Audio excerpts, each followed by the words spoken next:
जम्मू कश्मीर में चुनाव की तारीखों के ऐलान के बाद सियासी सरगर्मी तेज हो गई है। इसी बीच उमर अब्दुल्ला का एक बयान ने सियासी गलियारों में हलचल सी मचा दी है। जम्मू कश्मीर के पूर्व मुख्यमंत्री उमर अब्दुल्ला ने कहा कि मुझे नहीं लगता है कि अफजल गुरु को फांसी देने से कोई उद्देश्य पूरा हुआ।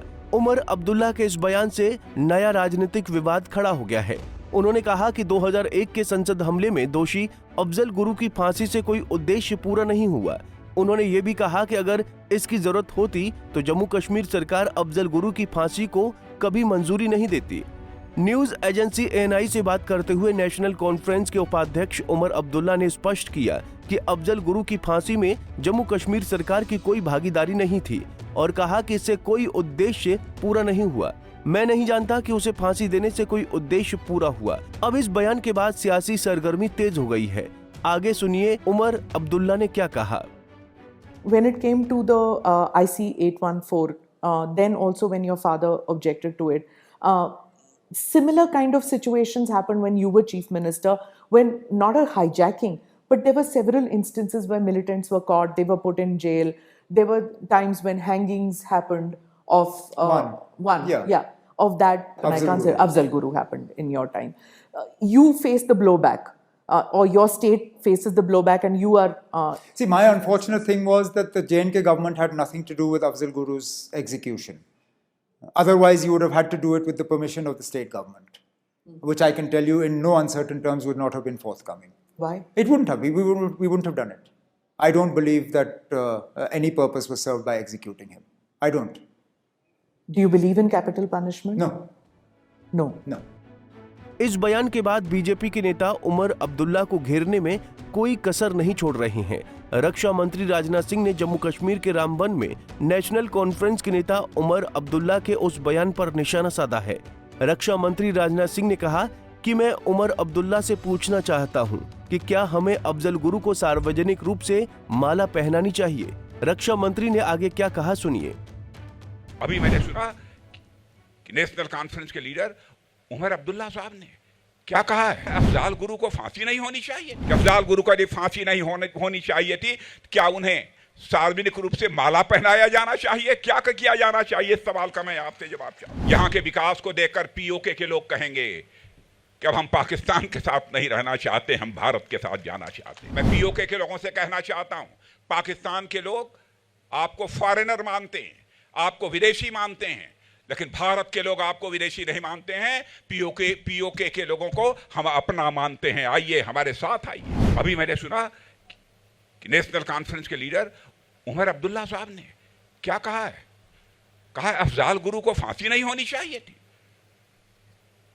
मैं पूछना चाहता हूं उमर अब्दुल्ला साहब से कि अफजाल गुरु को यदि फांसी नहीं होनी चाहिए थी, क्या उन्हें सार्वजनिक रूप से माला पहनाया जाना चाहिए? क्या किया जाना चाहिए? इस सवाल का मैं आपसे जवाब चाहता हूं।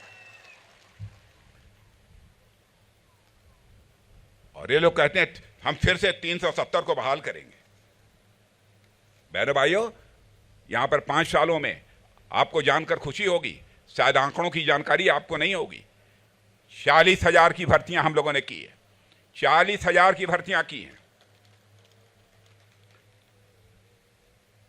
और हमारा एक बगल में पाक अधिकृत कश्मीर है, POK। क्या बतलाऊं मैं POK के बारे में? बहनों भाइयों, यहां भी सरकार बनाइए। यहां के विकास को देखकर POK के लोग कहेंगे कि अब हम पाकिस्तान के साथ नहीं रहना चाहते, हम भारत के साथ जाना चाहते हैं।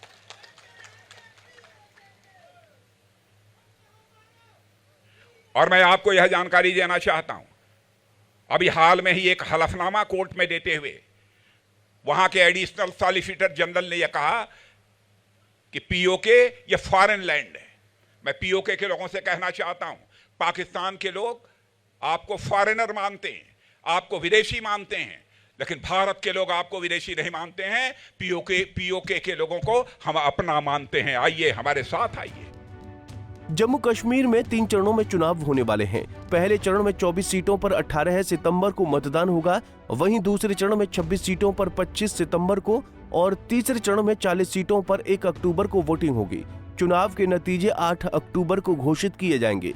जम्मू कश्मीर में होने वाले विधानसभा चुनाव को लेकर भारतीय जनता पार्टी ने अपना संकल्प पत्र जारी किया है। केंद्रीय गृह मंत्री अमित शाह ने पार्टी का संकल्प पत्र जारी किया। उन्होंने कहा कि आजादी के समय से हमारी पार्टी के लिए जम्मू कश्मीर का भूभाग महत्वपूर्ण रहा है। हमने इसे जोड़े रखने के लिए अनेक प्रयास किए। उन्होंने कहा कि आर्टिकल 370 इतिहास बन चुका है, ये कभी लौटकर नहीं आ सकता, क्योंकि यही वो विचारधारा थी जो युवाओं के हाथ में पत्थर थमाती थी। अमित शाह ने कहा कि बातचीत और बम धमाके एक साथ नहीं हो सकते, पाकिस्तान से बातचीत के पक्ष में नहीं। अमित शाह ने कहा कि मैंने पहले ही कहा है कि राज्य का दर्जा बहाल किया जाएगा, इस पर कोई भ्रम नहीं होना चाहिए। जम्मू में चुनावी संग्राम के बीच इस उमर अब्दुल्ला अपने बयान पर घिरते जा रहे हैं।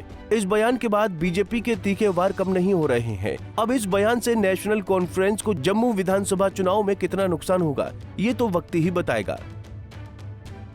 Bureau report, Punjab Kesari TV.